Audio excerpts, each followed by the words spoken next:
Nosso tema de hoje é esse que está aí, a sabedoria do mundo e a sabedoria de Deus. Em Tiago, no capítulo 3, no verso 13 até o 15, eu vou ler para você, presta atenção, entendeu? Preste atenção com todo o seu amor, com toda a alegria do seu coraçãozinho, preste atenção, me acompanhe, tá bom? Olha aqui, quem dentre vós é sábio e entendido? É uma pergunta. Quem aqui? Ei, quem aqui se apresenta, ou se alegra, ou carrega assim aquela superioridade comunitária, ou pode ser começando na família? Eu sou mais velho, parece que ser mais velho é ser mais sábio. Eu estou na igreja há mais tempo, parece que é ser mais sábio. Ou eu estudei mais, ou eu sei mais teologia, doutrina, dogma, conheço mais autores, parece que é ser mais sábio. Ou então você anda com esse empavonamento por causa dessas supostas factualidades que colocam você em superioridade de saber e de conhecimento perante os demais, vive isso na família, vive isso na parentela, vive isso profissionalmente, com a sua atitude, e vive isso nas expressões sociais variadas e diversas.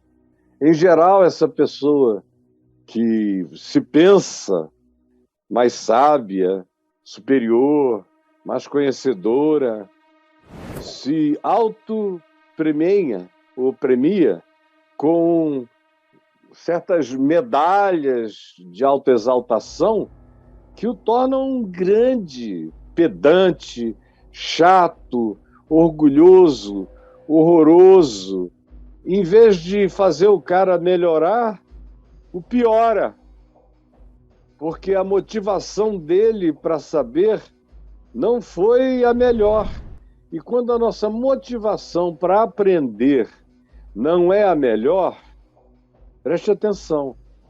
Quando a nossa motivação para aprender, para crescer em sabedoria, em conhecimento, em ciência, não é a melhor, quando ela é catapultada por orgulho, por vaidade, por arrogância, por pseudo-sabedoria, tudo isso, ela não realiza o verdadeiro conhecimento.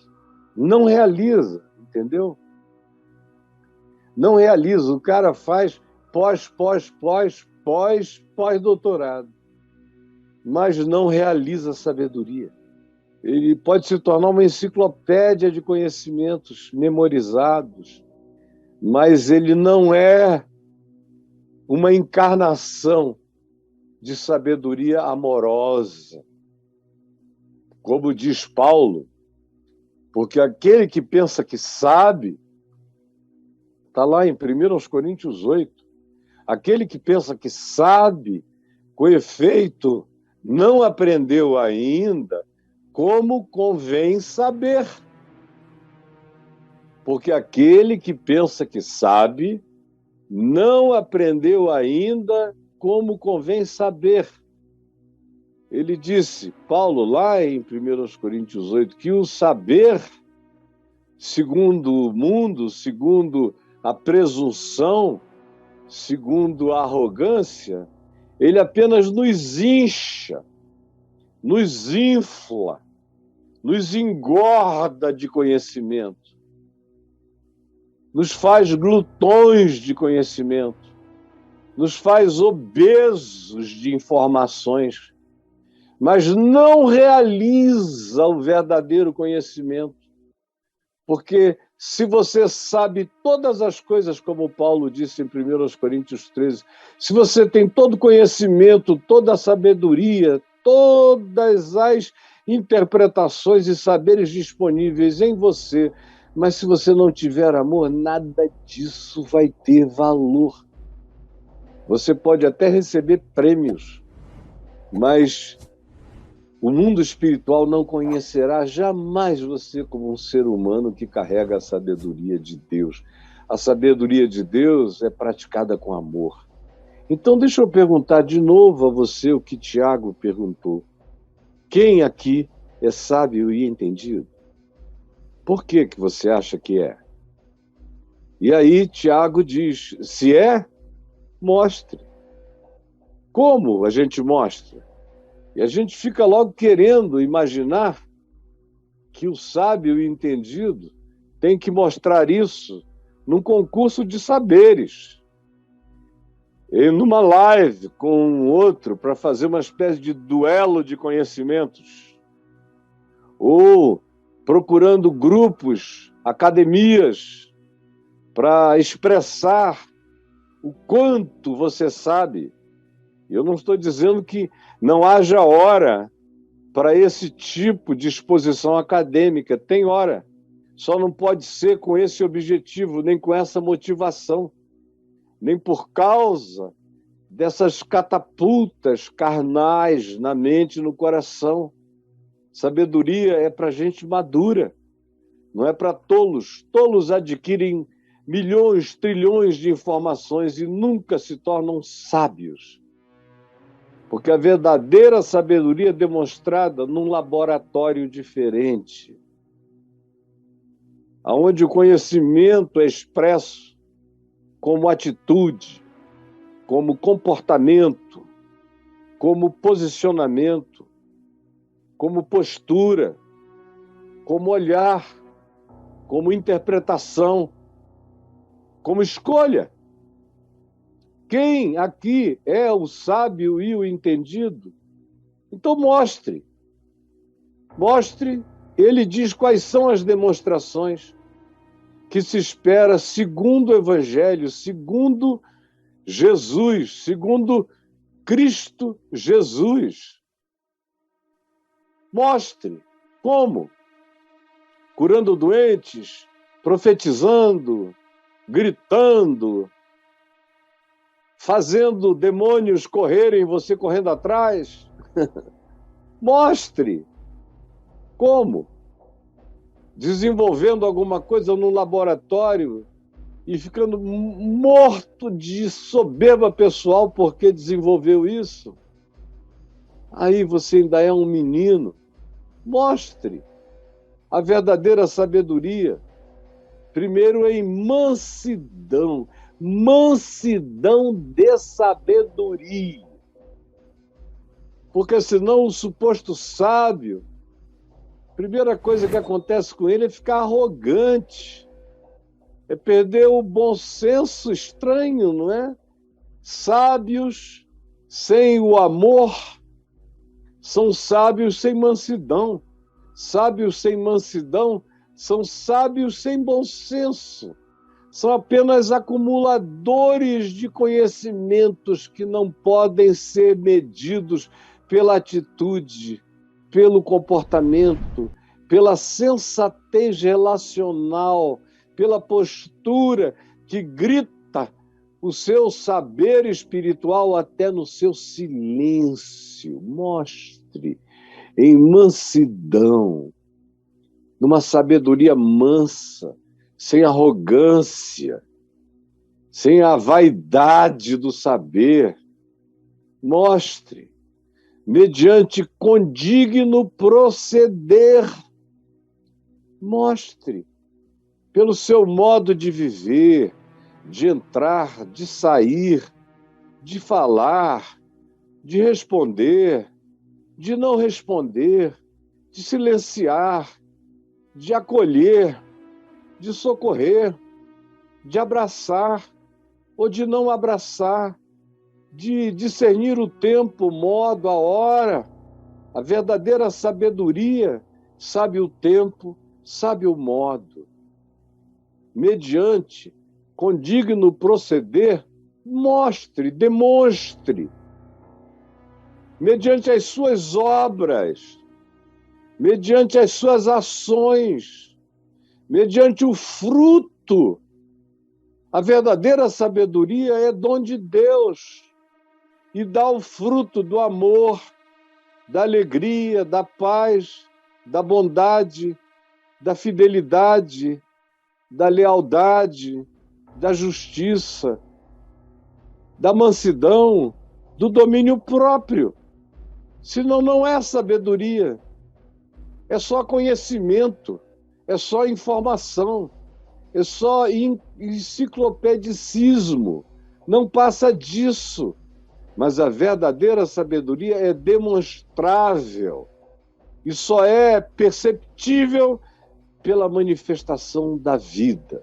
A verdadeira sabedoria quer ser encarnada em mansidão, de sabedoria, de postura, mediante um proceder condigno, que seja digno da sensatez, do bom senso, da lucidez. E mediante a prática, a concreção, a realização de boas obras, de frutos do Evangelho, nas práticas da vida. Porque quem quer que suponha ser sábio, sem fazer a sabedoria se transformar em algo escrito, nos passos da caminhada, nos modos do viver, nos gestos de existir, é apenas um tolo, inflado, um boneco de posto, tomado de ventos, soprado por eles de um lado para o outro, sempre sabendo as últimas informações e não saindo do lugar, não vivendo nada.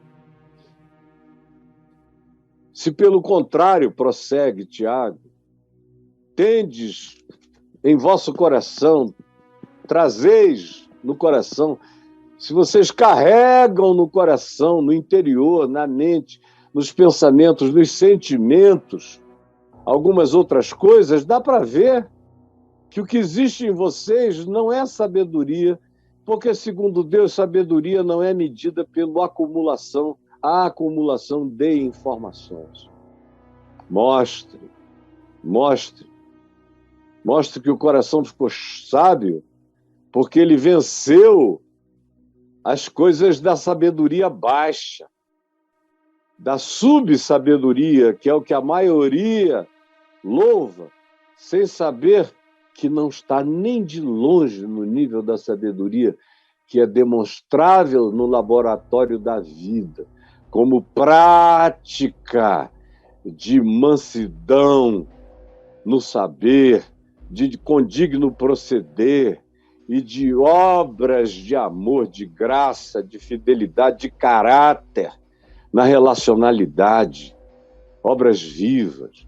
Mas se é o oposto disso, que a gente carrega no coração, então não é sabedoria. Se do meu coração eu estou habitado por disputa, por inveja, por facção, por competição, não é sabedoria. A sabedoria não compete com ninguém. Ela só quer vencer a própria insensatez e ignorância no seu próprio coração. A verdadeira sabedoria não se mede com ninguém, ela só se desafia a crescer. Portanto, ela não é carregada de inveja, jamais. Não é alguém ao lado que é a minha motivação para ser sábio. A minha motivação para ser sábio é Jesus, é crescer, é aprender a mente de Cristo, os pensamentos de Cristo, a sabedoria de Cristo. O Evangelho é a sabedoria de Deus praticada por Jesus. Como diz Paulo, em vários lugares, e o mais proeminente dele em 1 Coríntios, no capítulo 1, capítulo 2, onde ele define essa sabedoria divina, que não se mede para o lado, que só olha para dentro, se desafia a crescer na direção de Jesus. A verdadeira sabedoria não habita o coração amargurado. Gente amargurada nunca será sábia. Eles podem aprender mais do que todos os mestres têm a ensinar, mas a sabedoria jamais o habitará, porque a amargura não deixa chão fértil para a sabedoria crescer. Num coração amargurado cabem muitos e todos os saberes possíveis, mas não cabe uma gota de sabedoria. O que o amargurado faz com o que ele aprende é arrogância, é ofensa, é competição, é humilhação. O amargurado não sabe ser sábio porque a amargura impede a prática da sabedoria. A sabedoria não carrega amargores, nem tampouco sentimento faccioso, sentimento de ele não, eles não, jamais aqui, não falo, não recebo, não atendo, nem ouço. Não dou a chance de que a pessoa tenha mudado, tenha se convertido, tenha se alterado, tenha melhorado, e nem me dou a chance de, em ouvindo até a questão daquele que me provoca, não me dou a chance de aprender com a dúvida dele, com a questão dele, ou até com a cretinice dele. Porque eu carrego em mim um sentimento de divisão, de facciosidade. Faço parte de uma falange, de uma facção, de um outro bando, de uma outra denominação. A sabedoria de Deus também, além de não carregar inveja, nem amargura, nem sentimento faccioso, ela também não se gloria de si mesma. E nem de ser como ela. Ela não diz, eu nasci assim, vou morrer assim, aprendi isso na minha família, é um princípio muito caro para mim. Isso que vocês chamam de orgulho foi uma educação familiar. Como eu vi outro dia alguém perguntando a uma eminente figura da nossa história, muito arrogante, por que ele era assim? Aí ele disse, eu nasci assim, fui educado para ser assim, e não ser assim é negar a minha cultura. Aí a pessoa falou, mas é que para a gente aqui, a sua atitude parece ser uma atitude de uma altivez arrogante. Aí ele falou, mas é só a minha educação. Vai morrer feio, porque ele diz que nasceu assim, que é a natureza dele. Portanto, não se glorie de ser como você é. Não feche o telhado da sua casa, ela está em construção, ela pode subir, o pé direito dela pode se elevar imensa e infinitamente, mas ela terá teto, e o teto será baixo. Se ela viajar entre a inveja, a amargura, o sentimento faccioso e essa autoglorificação de quem você é. Sendo assim, saiba, tenha pelo menos essa sabedoria mínima de entender, como diz Tiago, que você está mentindo contra a verdade, que você não quis se enxergar até hoje, até agora.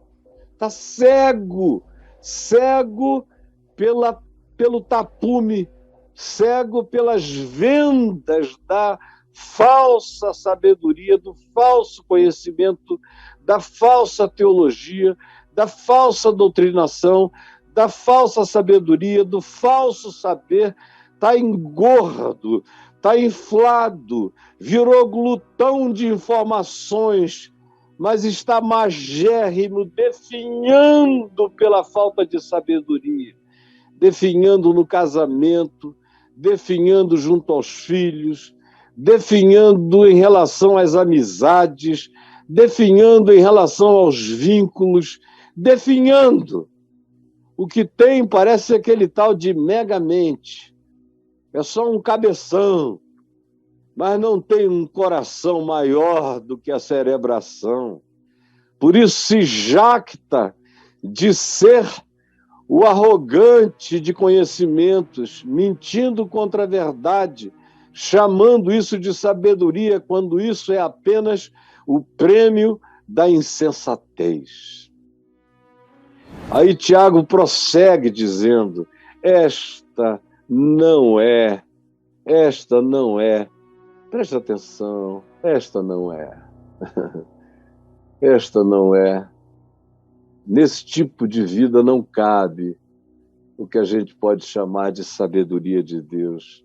Esta não é. Eu acho isso tão lindo, essas expressões simples dos apóstolos, sem sofisticação, só direto no tutano, no osso, no nervo. Esta não é. Esta não é. Tudo isso que eu descrevi até aqui, ele conclui dizendo: essas coisas todas não são, não tem nada a ver com a sabedoria. Esta não é a sabedoria que desce lá do alto. A sabedoria sublime, a sabedoria perene, a sabedoria que dura e que é aplicável em todos os tempos, eras e gerações. A sabedoria atemporal, a sabedoria que cabia nos momentos mais primitivos da sabedoria humana, e houve aqueles que a praticaram, mesmo não sendo entendidos, jamais foram, ou no auge dos momentos clássicos da filosofia. Os grandes filósofos não foram os que pensaram e falaram só.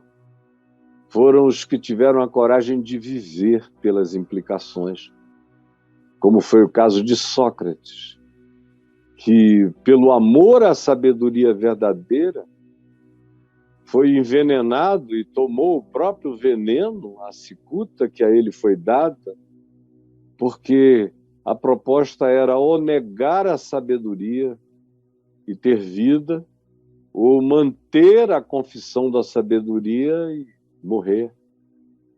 E ele, sabiamente, preferiu viver eternamente abraçado com a sabedoria do que perder a realidade de tudo quanto ele tinha dito, que teria desaparecido.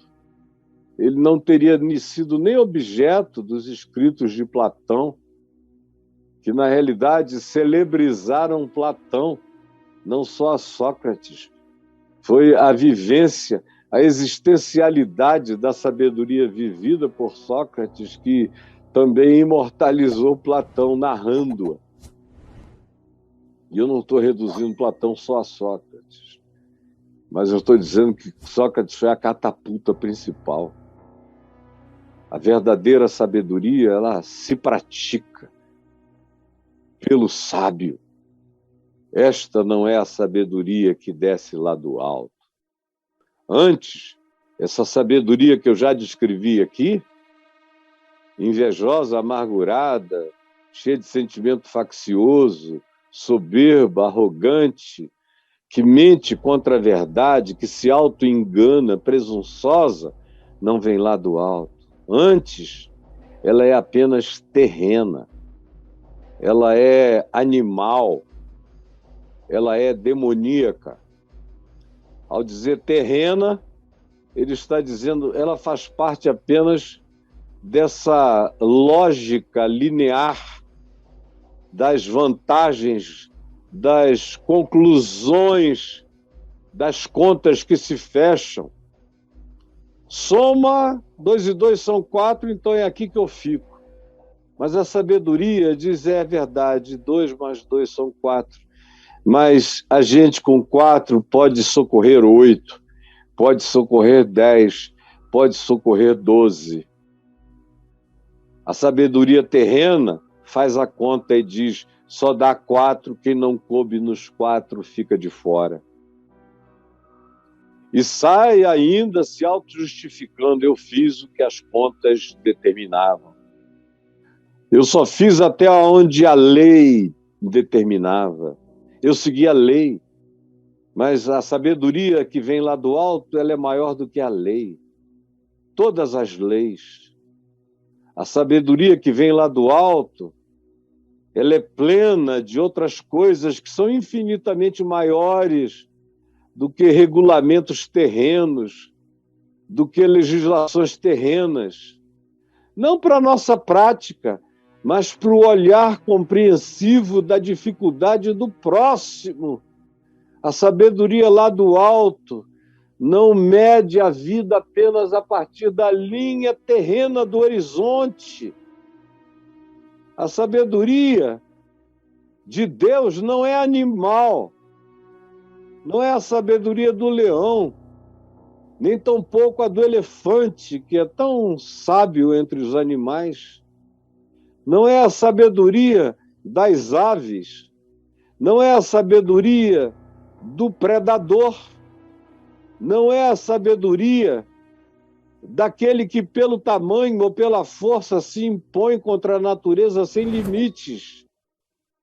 Não é a sabedoria dos monstros da terra que não ficam saciados jamais e que acumulam como nem fazem os animais. Os animais são predadores para comer e uma vez de barriga cheia não acumulam nada. Os animais praticam o pão nosso de cada dia nos dá hoje, esperam a próxima provisão. Não entesouram para si, como diz Jesus, não constroem celeiros, creem na provisão. Então, a nossa a sabedoria é pior do que terrena, é pior do que animal, é também animal, porque é predatória, é competitiva, é a sabedoria da vitória dos mais fortes sobre os mais fracos, que seguem adiante dizendo: eu não tenho nenhum compromisso com a fraqueza dos outros. Eu cuido de mim mesmo e acharia muito bom que todo mundo fosse egoísta.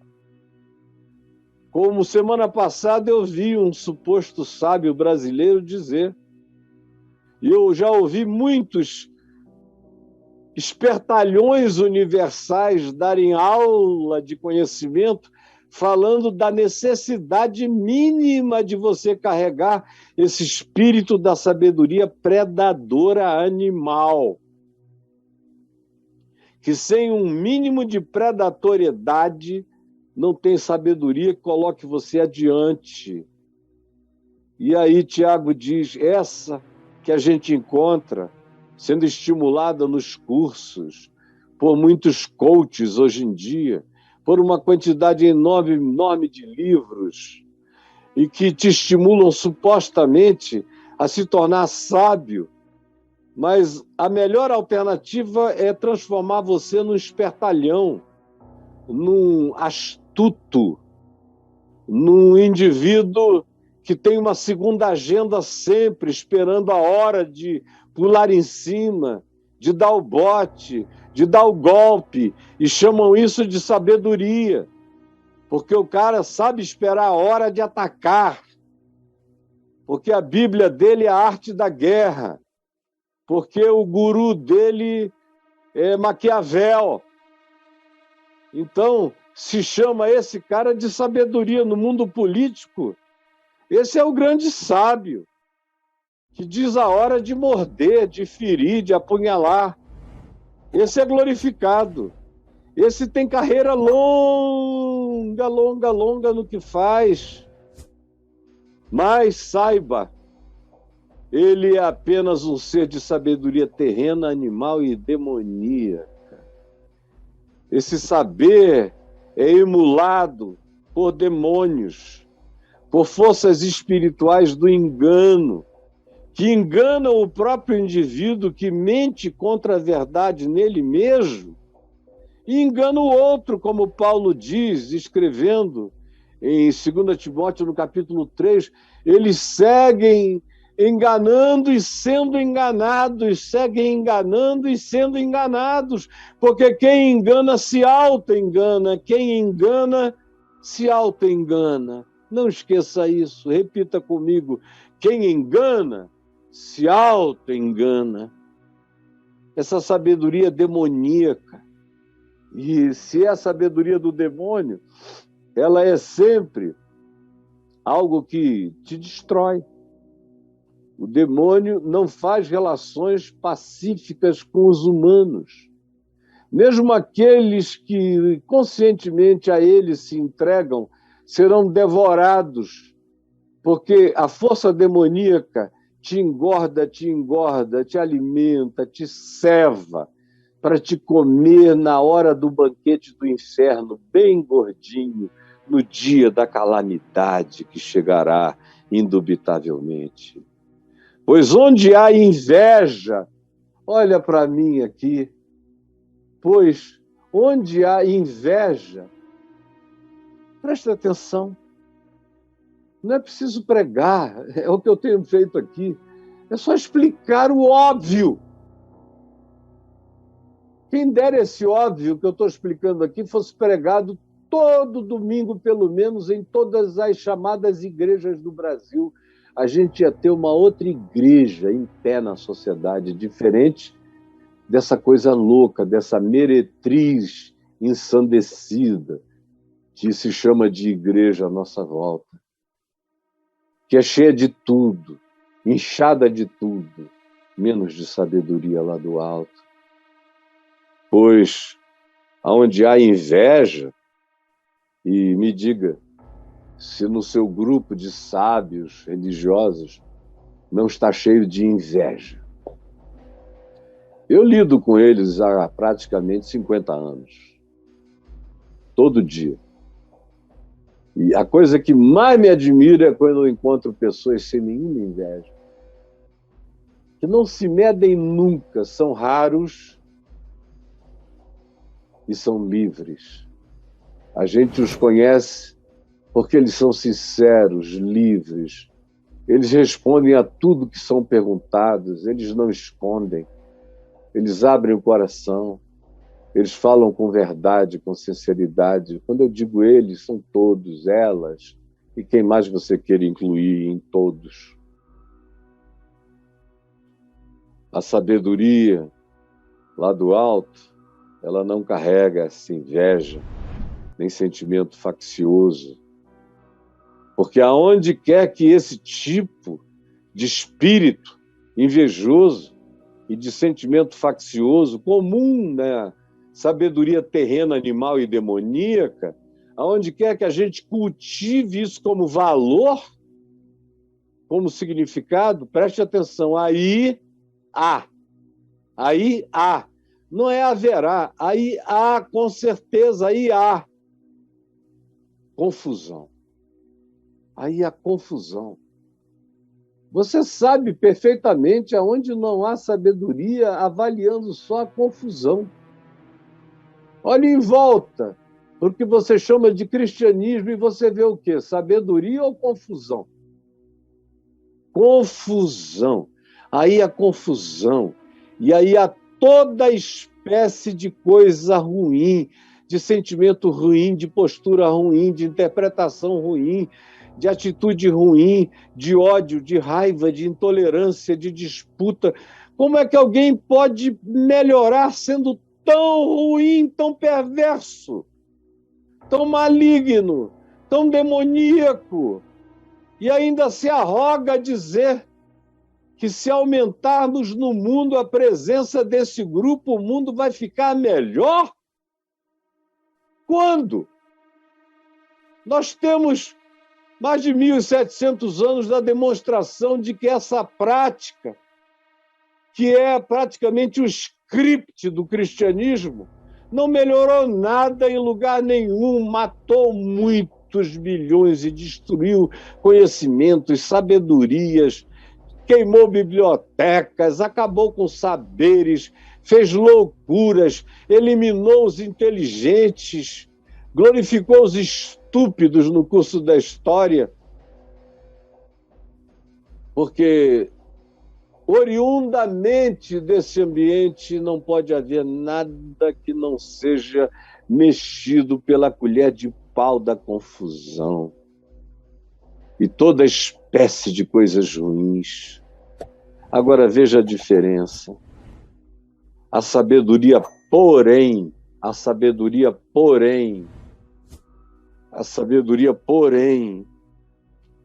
é adversativa em relação a tudo que eu descrevi até aqui. E agora, Tiago começa a dizer o que é a sabedoria, lá do alto, que vem de Deus, a sabedoria de Cristo Jesus, a sabedoria do Evangelho de Jesus, o Cristo, a sabedoria da palavra encarnada em Jesus, filtrada por Jesus, a palavra eterna, que é o Evangelho perene, a sabedoria que vem de cima. Primeiramente, Tiago diz, pura. Ela não vem com essas jaças. O cara não fica citando contradições para mostrar conhecimentos e depois não saber conclusão nenhuma.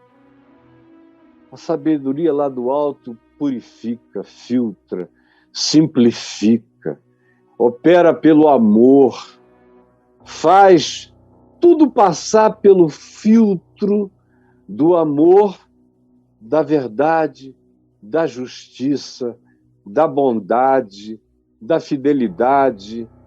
E como não tem amargura, não tem facciosidade, não tem acepção de conhecimentos, nem tem acepção de mestres, nem tem acepção de ensinos. Se for verdade, é como Paulo disse, usando a verdadeira sabedoria, examinai todas as coisas e retende o que é bom. Essa é a pureza da verdadeira sabedoria.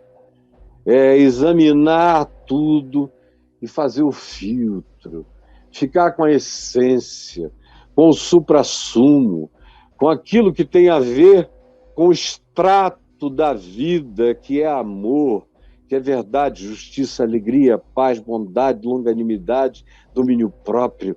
Essa é a pureza da sabedoria, que vem lá do alto. Primeiramente é assim. Depois, Tiago diz, ela é pacífica. Ela não é intolerante. Ela acolhe os diferentes, os estranhos, os distintos. Ela não precisa concordar com tudo e nem com nada para ouvir, para compreender, para se compadecer, para não agir segundo o impulso animal, nem a vaidade terrena, nem a pulsão demoníaca. A pulsão demoníaca quer praticar a intolerância, a segregação, a separação, eles contra nós contra eles.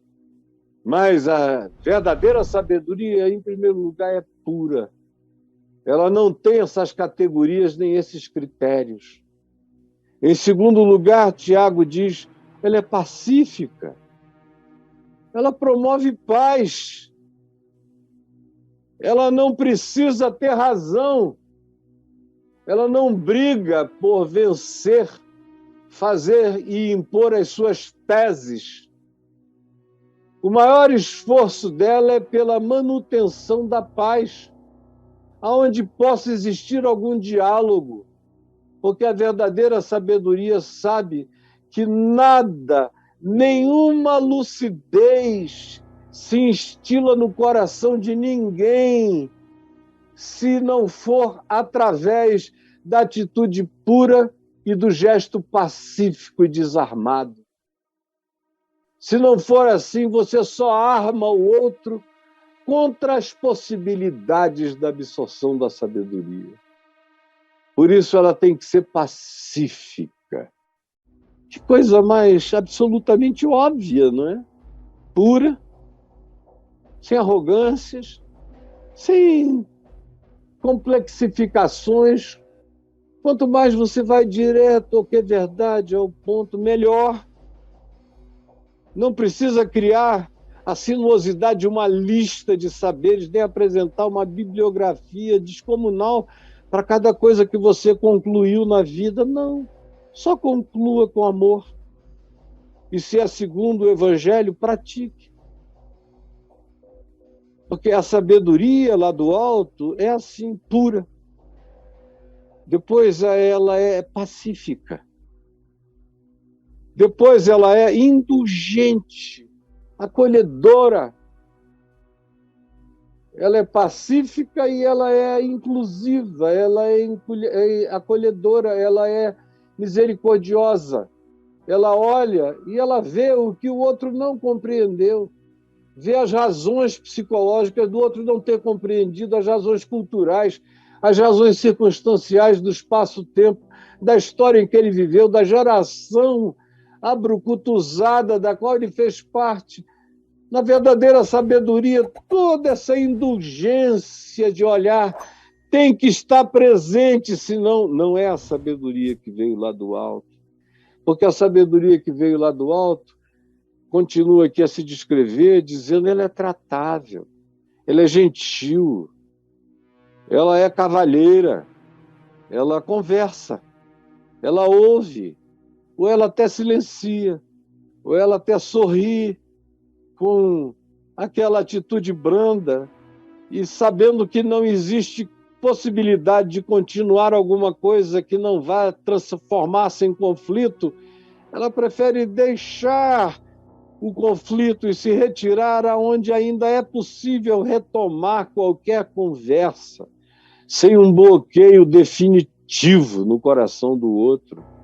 Por isso, a verdadeira sabedoria é marcada pela tratabilidade, pela afabilidade, porque ela é plena de misericórdia, plena, ela é carregada de um coração misericordioso que se compadece da miséria do outro. Não é só miséria econômica, nem miséria financeira ou social, é miséria psíquica, a miséria de caráter, a miséria de falta de cultura, a miséria da ignorância, a miséria de não ter saber, a miséria da estupidez, a miséria da postura intolerante, facciosa, amargurada, odienta, odiosa, belicosa. Isso é uma miséria para a qual eu tenho que ter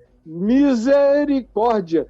Coração misericordioso é o coração que percebe a miséria alheia. Com esse gesto e essa visão que atravessa a estupidez e discerne no âmago toda a fragilidade da arrogância do outro. Por isso eu não entro em estado de guerra, mas de pacificação, de indulgência, de tratabilidade, porque o meu coração sábio fica pleno de misericórdia, fica pleno de bons frutos, dá bons frutos, coisas comestíveis. O coração sábio não envenena a alma de ninguém. O coração sábio não envenena a alma de ninguém, não produz frutos venenosos. Ao contrário, produz bons frutos. A verdadeira sabedoria só produz bons frutos porque ela é imparcial, porque ela ouve tudo, considera tudo. Ela procura e não desconsidera a possibilidade de haver verdade em nada, nem em ninguém, nem em coisa alguma. E como ela é pura, ela filtra tudo. E como ela não é nada além de pacífica, indulgente, tratável, plena de misericórdia e de bons frutos, ela é imparcial. É uma sequência óbvia. E também, por causa disso tudo, ela não tem máscara. Ela não finge sabedoria. Ela é sabedoria. E as pessoas veem, notam e sentem. Exala-se essa sabedoria. O silêncio dela é gritante. constantemente perceptível. Essa é a sabedoria que vem lá do alto e que é sem fingimento. Ora, e aqui eu concluo, é em paz, é em paz. Não existe sabedoria que não procure a paz. Sabedoria que diz que está na hora da guerra, está na hora da espada, está na hora da raiva, está na hora do ódio, está na hora da vingança, está na hora do oportunismo. É a sabedoria demoníaca, animal, perversa, maquiavélica, que te ensina a atacar na hora certa pelas costas, a liquidar sem o outro nem notar. Essa não é a sabedoria lá do alto. A sabedoria de Deus é praticada e é vivida em paz. Em paz, é em paz que se semeia o fruto da justiça. Esse fruto bom da sabedoria só vinga, só alimenta, só faz bem quando ele é semeado através dos meios certos. Por isso, os fins não justificam os meios. E aqui, a pacificação é o modo operandi dessa sabedoria. É através da paz que a gente a pratica, que a gente a exerce, que a gente a semeia, que a gente a compartilha, que a gente a distribui. Essa é a mídia da sabedoria, é a prática da paz. É o olhar da paz, é a preferência da paz, é a prioridade da paz. Como disse Paulo, no que depender de vós, tende paz com todos os seres humanos, porque é em paz que se semeia a semente da paz, o fruto da paz. Você quer paz?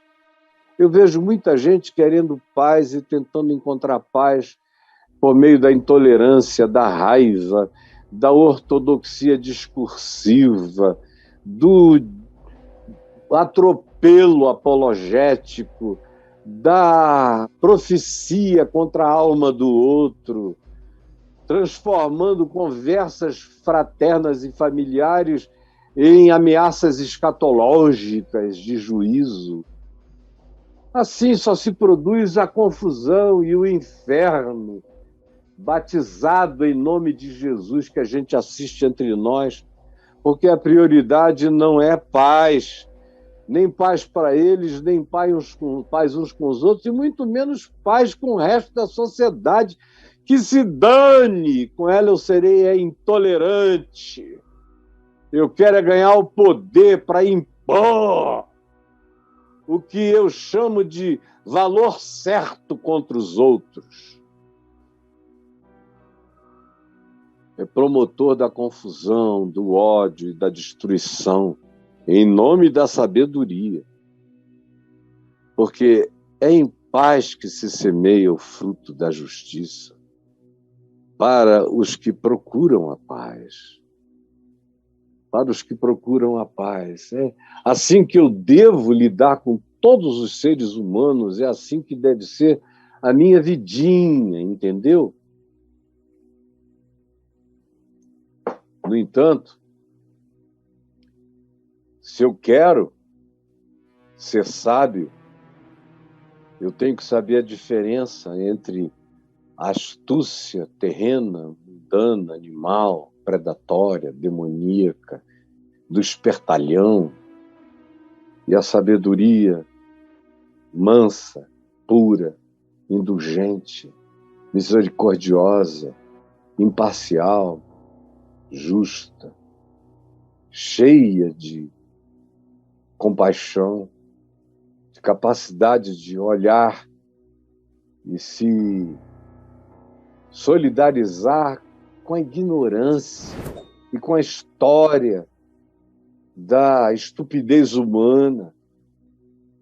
Por isso, a verdadeira sabedoria abre o dia da própria alma, dizendo: Senhor, me perdoa nos meus enganos, me ajuda a encontrar hoje, mais uma vez, a sintonia com a verdade do teu amor que conduz à verdadeira sabedoria.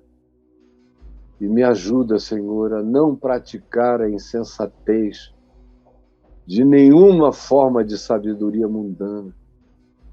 E nos meus encontros, antecipadamente, me faz saber que a minha oração é uma só. Pai, perdoa-lhes porque eles não sabem o que fazem. Porque eu quero é semear a semente da paz para o meu benefício, para o benefício de tantos quantos possam se alimentar do fruto da minha vida, começar de dentro da minha casa. É isso que eu quero semear. É esse o rastro que eu quero deixar. Esse é o bosque de frutuosidade que eu quero plantar. É sob essas sombras que eu quero deitar. Esse é o reino que eu quero ter a alegria de a ele pertencer. E é essa pessoa que eu desejo ser. Em nome de Jesus. Amém, amém, amém e amém.